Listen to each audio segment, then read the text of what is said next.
Hello, ladies and gentlemen. Today I'm going to be taking apart this Dephen 60-watt LED corn bulb that I bought off Amazon.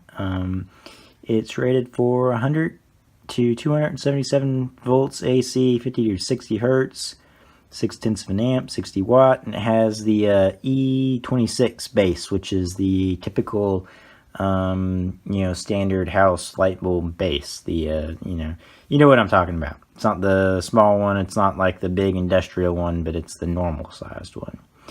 And it is made in China, and it came in this box. So that was actually pretty impressive.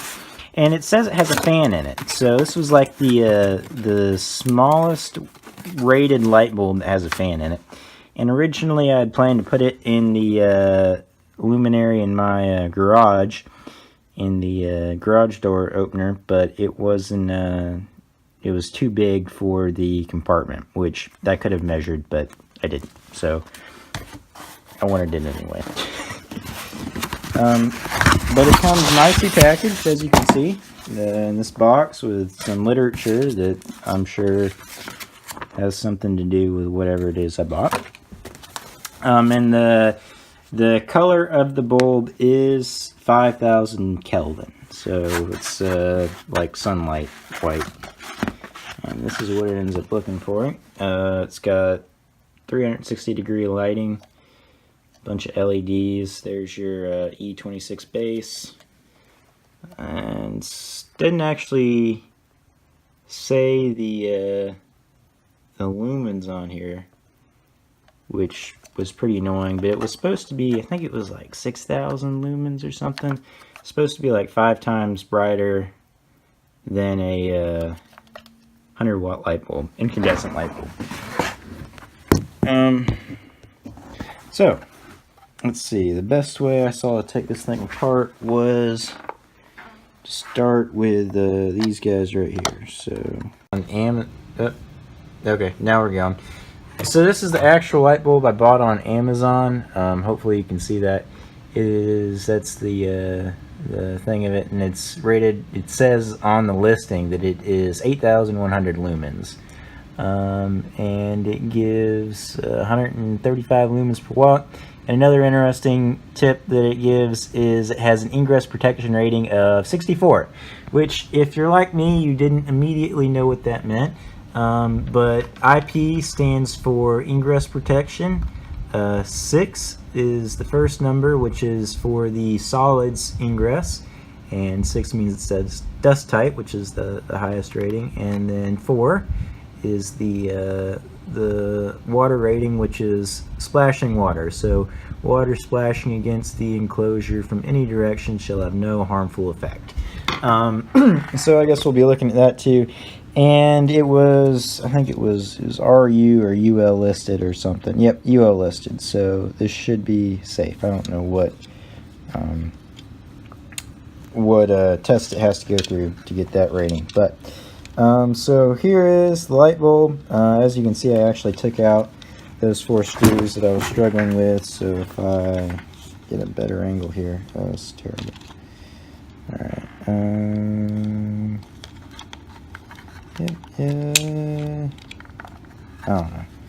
It went in there somehow. I think a wire's getting caught. I only have one hand. Come on, guys. All right, but yeah. So they got these weird end cap clamps, which yes is all right. Typically, you like to see black and white there for AC, but somebody didn't get that memo. But look at that power supply. Quite robust, I have to say. What does this transformer say on it? DC 45 volt. Oh, I guess this is like the thing for the actual power supply. So it says it's rated for AC 100 to 277 volts, 50 to 60 hertz, and output is DC 45 volts, 1.155 amps, which to me seems like that would be less than 60 watts, which is what this is claiming, oh, but maybe that's output power. So maybe they're saying the output power of the DC power supply is 45 volts times 1.155 amps, which is back to the computer. What is, oh, you know, you guys don't want to know that. All right, that sounds like it ought to be, I mean, what, yeah, so we'll say that's like, it's close to like 52 watts or something. So yeah, so that would mean that if 8 watts are lost in the power supply, that rating's correct. So I will take the power supply off, and then we can look at the fan and the rest of the stuff in there. Oh yeah, and this is like that potting compound. So I have to say that I am happy with their splash proof rating so far. I think that that sums it up. Not quite waterproof because you still got a lot of exposed stuff here, but it does protect the PCB against corrosion, which is good. Alright, so now we got the, hopefully there's enough light here, but now we got the power supply out, and this is kind of weird because it's like they got two different leads coming out, and then they used the AC wiring convention, black and white, for the DC LED leads, which, I mean, I guess they don't really care because they figure no one's going to look in here, but like, it'd be nice if they actually used it right. So the soldering job here is kind of funny. I don't really know that I quite like the way they did that, and it looks like they had a little extra wire, so they wrapped it around that that post there in the mold. And then there's our fan. So I guess we'll take the bottom part out now and see what happens there. But yeah, that's what she looks like.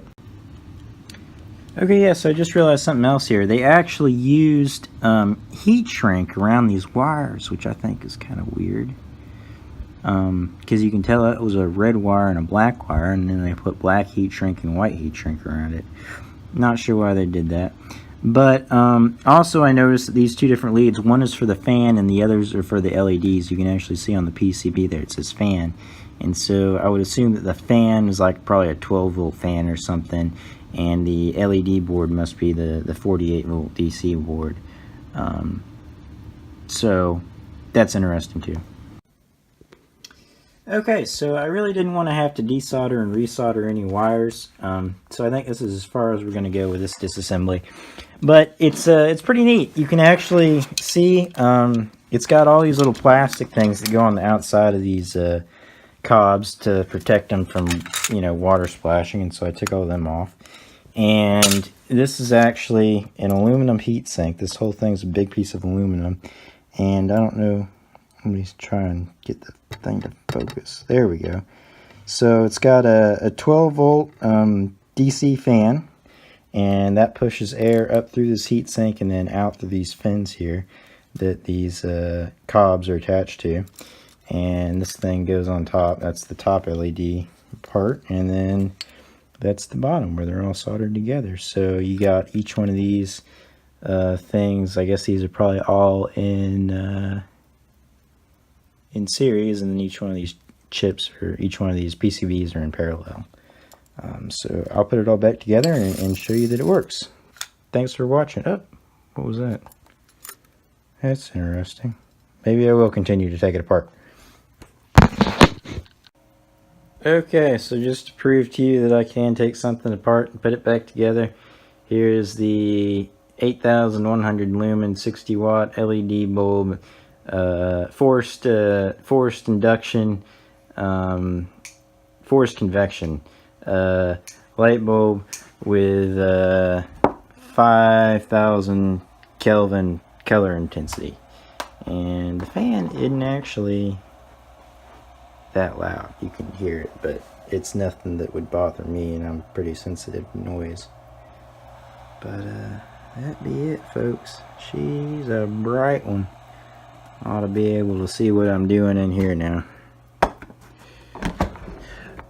And one thing too is, like, if you're buying one of these bulbs to replace in like a industrial setting, like a factory or something, and you got some bay lights and you had metal halide bulbs in there before, you want to be sure you bypass the ballast, because these light bulbs are only rated for 100 to 277 volts AC, and the output of your typical metal halide light ballast is more than that.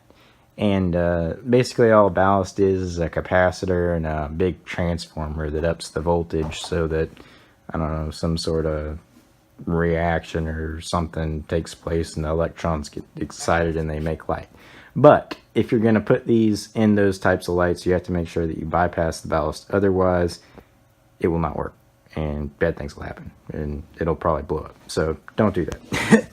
But yeah, and so this is another one that I'll do later. But overall, I have to say I'm pretty impressed. I thought there was a fair bit of work that had to go into that particular light, and it does work. Hopefully it'll continue to work, and I don't know, I'm sure I'll find some use for it to be able to light some room up. I like being able to see. So thanks to you for watching, and if you haven't subscribed, please consider subscribing, and let me know what you thought in the comments. Thanks. Bye.